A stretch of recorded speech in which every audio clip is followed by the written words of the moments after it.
자, 이 시간에는 이 페이지 교재 75페이지부터 있는 법인 사업자와 개인 사업자의 차이에 대한 내역하고 기장 의무에 대해서 간단하게 좀 살펴보고 그리고 내역 보도록 하겠습니다. 뭐 내역을 여러분들이 보셔도 상관없지만 간단하게만 설명을 해드릴게요. 제일 큰 그 세무정상에서 차이의 이유를 여러분들이 좀 아셔야지 이해를 하셔야지 그 내용을 볼 것 같아서 설명을 해드리자면 일단 대표적인 첫 번째에 있는 내역이 대표자에 대한 인건비예요. 그러니까 대표자 관련 인건비와 퇴직금, 그 퇴직금 충당금 내역이죠.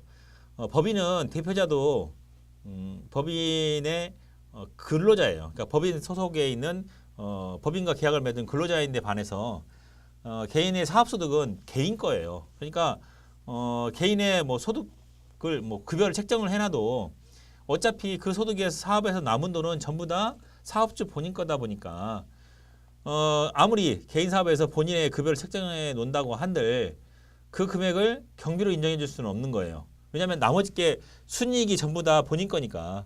그래서 대표자 말하자면 그 사업주 본인의 인건비와 퇴직급여 관련 내역을 필요 경비 처리했다면 소득세법에서는 인정해 줄 수 없다라는 내용이 되겠죠. 하지만 이제 건강보험료나 이런 그 인건비 가족들의 인건비 관련해서는 경비로 인정을 해줘요. 여기 나온 건강보험료나 장기요양보험료 같은 경우에는 사업주가 그 사업을 위해서 어쨌든 필수적으로 들어가는 돈 아니에요. 그러니까 그 사업을 영위하기 때문에 들어가는 돈이니까 이 건강보험료, 장기요양보험료는 경비로 인정해주고 이거 외에 또 4대 보험 또 뭐가 있나요? 그렇죠. 국민연금 같은 경우에는 연금 공제로 전부 다 전액 빼잖아요. 왜냐하면 불입하는 시점에 비과세하고 받는 시점에 과세하기 위해서 전부 빼주다 보니까 건강보험료하고 장기요양보험료는 전부 다 경비로 인정을 해줘요. 그리고 실제로 직접 종사하는 가족에 대한 인건비 역시도 실제로 종사하기 때문에 경비로 인정해 준다는 거예요. 하지만 실제로 종사하지 않은 가족의 인건비는 공제하면 안 되겠죠. 그렇죠. 그런 내용인 거고. 이 가사 관련 경비라는 것은 사실 그 법인은 그 법에 정해진 인격체이기 때문에 집이라는 게 없어요. 법인 자체가. 대표자는 집이 있을 수 있겠지만. 그래서 가사 관련 경비에 관한 규정이 없어요. 하지만 소득세법에서는 사업주가 사람이다 보니까 그 사업주의 사업과 관련 없이 사업하고 뭐 집에서 쓰는 돈을 이렇게 혼재해서 쓴다면 집에 쓰는 가사 관련, 그러니까 집에서 쓰는 돈하고 혼재된 집에 관련 경비는 필요경비로 인정해주지 않겠다. 그러니까 오직 사업에서 쓴 경비만을 인정해주겠다라는 내용인 거고. 세 번째 있는 지급이자 송금물산입 내역은 개인하고 법인이 기본 구조는 같지만 세부 내역은 달라요. 채권자 불분명 사채이자는 공이 채권자가 불분명, 그러니까 사채업자한테 돈을 꼬아서 썼는데 사채업자를 밝힐 수 없다면 그 이자 비용도 인정해주지 않겠다라는 내용인 거고. 비실명 채권증권이자는 법인은 주식회사인 경우에 채권을 발행할 수가 있어요. 사채를 발행할 수 있는데 개인은 회사채를 발행할 수가 없어요. 그러니까 비실명 채권이자라는 것 자체가 없어요. 개인 사업자는 채권을 발행할 수 없기 때문에 그래서 규정이 없는 거예요. 그리고 이제 건설자금 이자 같은 경우에는 똑같이 뭐 유형자산의 취득원가에 포함되는데 법인과 차이점이 있다면 법인은 특정 차입금 외에 일반 차입금도 이 그 세무조정 대상이 되지만 이 개인은 특정 차입금만이 건설자금 이자의 대상이 되는 거죠. 그 차이가 좀 있어요. 하지만 이제 초과인출금이라는 이 내역에 대해서는 법인세에는 규정이 없죠. 초과인출금이라는 규정 자체가 없으니까. 근데 소득세법에서는 이 초과인출금 이자에 대한 규정이 있는 이유가 뭐냐면 본인이 자기가 벌어온 소득 내에서 돈을 인출해 가라 이거예요. 하지만 이자가 발생했다는 것은 뭐예요? 사업과 관련해서 돈을 차입했다는 거잖아요. 근데 차입한 이유는 사업을 위해서 차입한 돈에 대한 이자를 인정해 주겠다는 거지.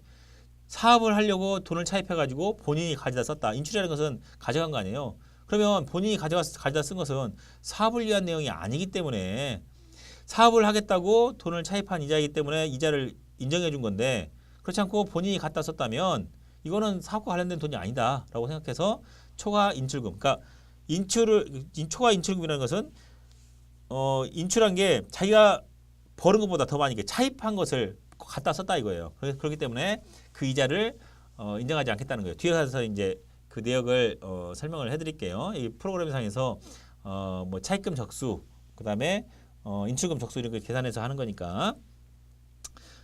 그리고 뭐 업무 무관 자산에 대한 이자는 마찬가지로 업무와 무관한 자산에 대해서는 이자를 인정해주지 않는 거니까. 그리고 네 번째 대손충당금이 있는데 대손충당금의 차이나는 것은 대여금과 고정자산 미수금 관련해서는 설정 대상이 아닌 거죠. 사업과 관련은 없는 거니까 아닌 거예요. 법인은 순자산 증가세에 의한 거기 때문에 모든 사업에 관련된 돈은 다 경비로 손비로 인정이 돼요. 하지만 지금 대여금이나 고정자산 미수금 같은 경우에는 사업과 소득세의 사업소득과 관련이 없는 거라기 때문에 인정을 해주지 않는 거예요. 자, 뭐 이시상가 충당금이 있고 그 중에서 이제 이시상가 충당금 중에서는 뭐 국고보증금하고 저범차익만 인정해준다는 내용이고 뭐 신고정이 설정 가능한데 소득세법에서는 결산 정도 가능하다라는 설명 정도가 되겠고. 자, 그다음 이월결손금에 관련돼서 일곱 번째 이 이월결손금에 대해서 여기 그 소득세법에서는 법인세법처럼 각사하는 소득에서 공제하는 게 아니라 소득 금액에서 차감하는 형태가 있죠. 이것도 뒤에서 이제 설명을 또 해드릴게요.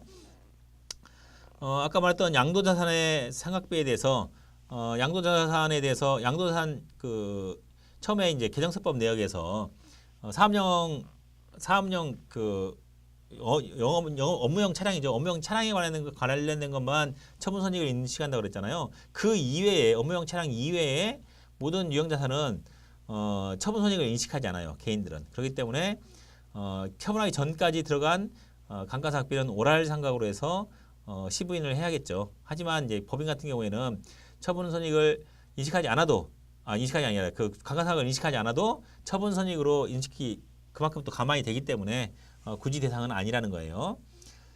뭐 나머지 내역은 뭐 내용을 읽어보시고 접대비 11번의 접대비 기준에서 법인은 이제 각 법인별로 접대비 한도 시부인 계산을 하는 데 반해서 개인 사업자 같은 경우에는 사업자들은 사람 인별이에요. 인별 기준인데 사업장별로 안 분해요. 사업자별로 계산하되 사업장별로 안 분하는 거예요. 그러니까 금액 기준에서 매출액 비율로 쪼개는 거예요. 전체 매출액에 대해서 접대비를 설정하고 사업장 매출액 비율로 안 분해서 계산하게 돼 있어요. 사업장별 안 분계 계산으로 돼 있다는 거. 뭐 그리고 이자 소득과 배당 소득에 관련돼서는 소득 원천사에 따라서 이자 소득과 배당 소득은 과세한다는 건 그렇죠. 사업소득으로 과세하는 게 아니라 이자 소득과 배당 소득으로 과세한다는 거예요. 사업소득 빼고 대신 이자 소득과 배당 소득으로 과세한다는 거예요. 자, 뭐 보험 차익이 있고 뭐 유가증권 처분손익, 그다음에 자산 평가인데 뭐 그것도 한번 읽어보시고. 자산 수직 관련해서 17번에도 알아두셔야 할 게 자산 수직과 채무 면적이 있는데 이건 이제 사업과 관련된 것만 총 수익 금액에 포함되는 거예요. 그러니까 우리가 내가 이익을 본 건데 법인 자체가 이익 본 거기 때문에 전부 다 입금 항목이에요. 하지만 개인 같은 경우에는 사업과 관련 없는 채무 면적이나 자산 수직 같은 경우에는 증여세가 과세되잖아요. 개인 같은 경우에. 그렇기 때문에 여기에서 이제 사업과 관련이 없는 것은 증여세를 내기 때문에 사업과 관련된 것만 채무 면적으로 그러니까 총수익 금액에 잡으라는 거죠. 자, 그리고 이제 간주임대료 같은 경우에는 법인세 법인 조정할 때 배웠겠지만 부동산을 주업으로 하고 차입금이 자본금의 2배 이상 되는 채권 과다 법인의 경우에는 간주임대료를 계산하지만 소득세에서는 모든 부동산 임대업자가 전부 다 간주임대료를 계산하게 돼 있어요. 그리고 뭐 다른 내역은 뭐 비슷한 내역인데 소득처분에서 소득처분 내역을 좀 달라요. 법인은 그러니까 유보 마이너스 유보 그렇죠. 발생 감소가 유보 마이너스 유보로 돼 있고 그리고 배당 있고 상여가 있는데 이 개인은 배당이라는 게 없죠. 주주가 없기 때문에 배당이 있을 수가 없는 거고 그리고 이제 그 기타 대신에 인출이라는 잉여금 자체가 없기 때문에 인출이라는 소득처분이 있습니다. 그 차이가 있고 유보의 사후관리에서 이 법인 같은 경우에는 자본금과 적립금 조정명세서 을표에다가 유보를 사후관리하지만 개인 같은 경우에는 유보소득조정명세서라는 명세서가 별도로 있어요. 왜냐하면 자본금과 적립금이라는 개념이 없기 때문에. 그래서 여기 나온 유보소득만 유보소득조정명세서에다가 별도로 관리를 한다는 것 알아두시면 되겠습니다. 자, 그 다음에 이 정도까지만 보시면 여러분들이 크게 그 법인과 사업소에 대해서 구분하는데 지장이 없을 거라고 생각이 됩니다. 그리고 이어서 이제 기장의무의 판별인데 여러분들이 이 기장의무의 판별은 그 이론 시간에 많이 배울 거예요. 근데 이제 우리가 어차피 프로그램을 해야 되니까 크게 큰 그림만 좀 알자고요. 세부적인 내역은 여러분들이 한번 보시고 크게 이제 업종별로 그룹을 세 가지 업종으로 구분해요. 그래서 첫 번째 그룹은 농업, 임업 등의 제1그룹, 농업, 임업뿐만 아니라 도소매업, 대표적인 게 도소매업이죠.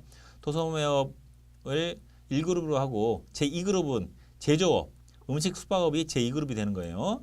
그리고 제3그룹은 그 외의 것들, 도소매, 제조, 숙박 이런 것들을 제외한 제3그룹이 그룹을 자체가 구분되어진다는 거, 그룹을 1, 2, 3그룹으로 구분되어지고 이 내역은 이제 한국 표준산업 분류에 따라서 하는 거니까 세부적으로 이제 우리가 이제 이것만 가지고는 우리가 현실에 적용하기는 힘들고 세부적으로 들어가면 세부적인 내역은 한국 표준산업 분류에 따라서 하시라는 거예요.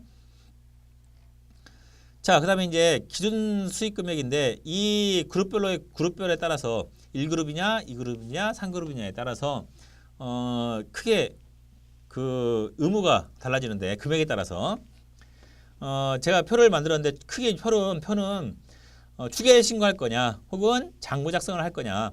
장부에 의해 장부 작성이라는 것은 필요경비나 이 내역을 객관적으로 입증되는 서류에서 장부를 작성하는 게 장부 작성이고, 그렇지 않고 추계 신고는 추계라는 것은 추정 계산이에요. 추정해서 계산하는 신고이기 때문에 장부를 그런 증빙들을 갖춰놓지 않았어요. 그래서 증빙들을 갖춰놓지 않았기 때문에 장부를 작성할 수 없으니까 추정 계산해서 신고하겠다라는 게 추계 신고인데, 추계 신고는 크게 단순경비율 대상자하고 기준경비율 대상자가 나눠지는데 단순경비율 대상자하고 기준경비율 대상자가 신규 사업자냐 계속 사업자냐에 따라도 달라져요. 그래서 예전에는 이제 다 똑같았었는데 이걸 이제 세분화 시켜놓은 거예요. 신규 사업자 같은 경우에 그다음에 계속 사업자 같은 경우에 구분해가지고 신규 사업자는 단순경비율 기준 금액이 7,500 그다음에 1억 5천, 3억 기준이에요. 그래서 그 이하면 단순경비율이고 그 이상이면 기준경비율 대상이 되는 거고, 계속 사업자 같은 경우에는 계속의 사업을 영위하기 때문에 전년도 소득이 있다는 거죠. 그 전년도. 그러니까 여기는 이제 2,400, 3,600, 6,000으로 나눠놨어요. 그래서 전년도 소득이 있었다면 2,400 이하냐, 3,600 이하냐, 6,000 이하인 경우에는 단순경비율로, 그렇지 않고 전년도 소득이 그 이상이라면, 기준소득 금액 이상이라면 기준경비율 대상이 되겠죠. 이건 이제 추계신고의 경우인 거고, 장부를 작성했다면 장부 작성 의무도 간편장부는 간편하게 신고할 수 있는 것. 그러니까 말하자면 소액사업자인 경우에 간편장부가 되겠죠.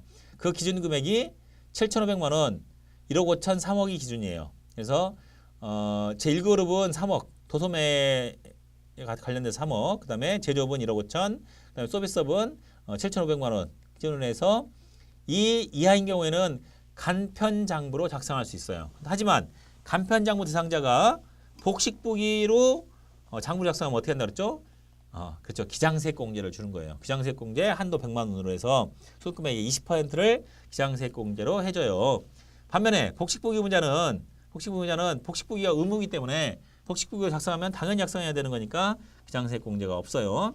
자, 이 복식부기 의무자도 기준금액 7,500, 1억 5천, 3억 이상자인데 그 중에서도 조정을 어떻게 해야 되느냐에 따라서 내부 조정이냐 외부 조정이냐로 나눠지는데, 복식부기자도 전기 다 여기 전기 수익 금액이에요. 이 신규 사업자만 이제 단기 아까 구분 안 해줬는데 신규 사업자는 전기가 없으니까 단기 수익 금액으로 구분하는 거고, 복식부기 의무자는 이 수익 금액이 6억 원, 3억 원, 1억 5천 이하인 경우에는 내부 조정으로 해야 되는데, 그러니까 내부 조정이라는 것은 본인이 조정해서 신고하는 거지만 6억 원, 3억 원, 1억 5천 기준 금액을 넘어가는 경우에는 외부 조정 대상자, 외부 조정 할 수 있는 세무사나 세무법인, 회계법인 같은 경우에 외부 조정을 해주는 외부 조정 계산서가 첨가가 돼야 된다는 거예요. 왜냐하면 금액이 크기 때문에 이 경우에는 복식부에 작성하되 외부 조정 대상이 된다는 거죠. 그리고 그보다 금액이 더 클 때는 성실신고 확인 대상이 되는데 성실신고 확인 대상은 5억 원, 10억 원, 20억 원이에요. 금액이 더 큰 경우죠. 이렇게 금액이 크기 때문에 성실신고 확인을 받아라 이거예요. 그런데 이 기준은 전기 수익 금액이 아니라 뭐다? 아까 처음에 설명해드렸지만 단기의 수익 금액이에요. 단기. 단기라는 것은 2016년 귀속 종합소득 신고를 지금 하니까 2016년도 귀속 수익 금액이 제3그룹은 5억, 그 다음에 제2그룹, 뭐 음식점 같은 경우에는 10억, 도소매 같은 경우에는 20억 기준이에요. 그 금액을 초과하는 경우에는 성실신고 확인 대상이 된다는 거예요. 헷갈리지 말 것보다 단기 수익 금액이라는 거예요. 전기가 아니라. 다른 것은 판단할 때 다 전기예요. 물론 신규 사업자 같은 경우에는 판단할 때 여기 금액은 복식부 기금하고 같잖아요. 복식부 기준하고 같아요. 복식부 기금을 초과할 경우에는 기준경비율로 하는 거지만 그렇지 않고 처음에 시작하면 다 단순경비율이에요. 신규 사업자는. 근데 그 경우에는 이제 단기 수입에 해당되는 거고 모두 다 정기 수입인데 성실신고 확인 업무만 단기 수입이라는 거죠. 단기 수입액이 이 기준을 초과할 때는 기준소득별로 5억, 10억, 20억에 따라서 성실신고 확인으로 신고하시면 되겠다는 거예요. 자, 여기까지만 설명해드리고 뒤에 나오는 자세한 내용들은 여러분들이 한번 읽어보세요. 이 내용은 또 여러분들이 이론 교육에서 배우기 때문에 제가 또 설명해드리면 중복이에요. 중복이기 때문에 일단 기장 의무를 판단하고 거기에 따라서 해보도록 하겠습니다. 자, 바로 이어서 기초정보관리 보도록 하겠습니다. 잠깐 쉬겠습니다.